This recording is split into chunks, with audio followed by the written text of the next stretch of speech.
This is downtown area at 5 p.m. August 15. Nakabota ako, yan oh. Dito ako sa harap ng near New Star.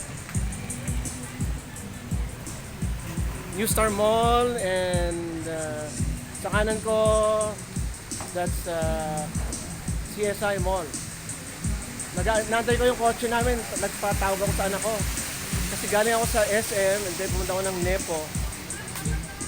Ang downtown, di napapasok sa Amado, dun sa amin, kasi sa YMCA, mataas, ano? Halanganin yung mga jeep. Kanina sumakay ako ng tricycle, ano, kasi dapat papunta ako ng Binalonan kasi magko-cover doon. Ang usapan is alas 3. Dumating ako sa SM alas 3.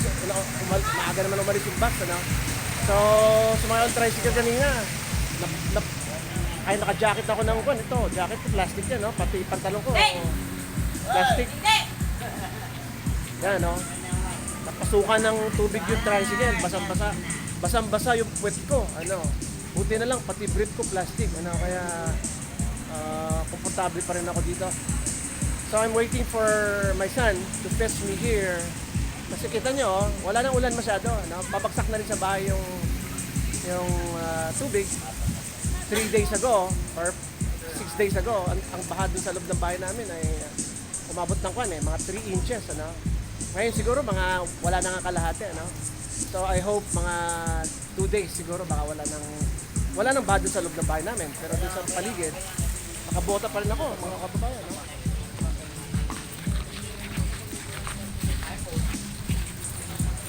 Yan, ganito sitwasyon sa downtown. Tingnan yung mga lumalakad, oh.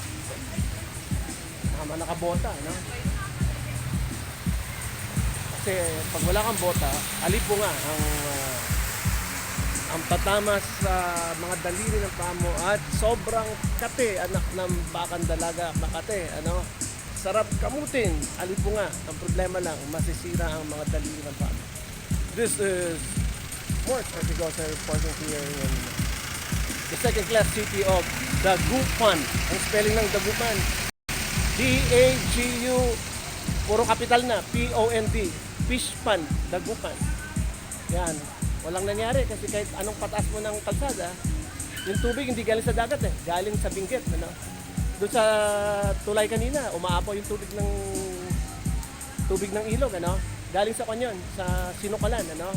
Galing na Benguet, dadaan sa San Manuel, Ordaneta, Santa Barbara, and Calasiao going to Dagupan. So the solution here is gayahin mo yung Marikina, yung advice ng JICA, Japanese basta Japanese one yan, ano, parang think tank, ano, na they would plan, then give advice how to put a flood mitigation program. Mataas ang dikin nila, ano.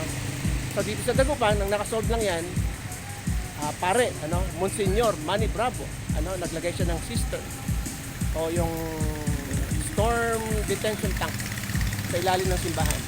Pag puno na, ilalabas na makina.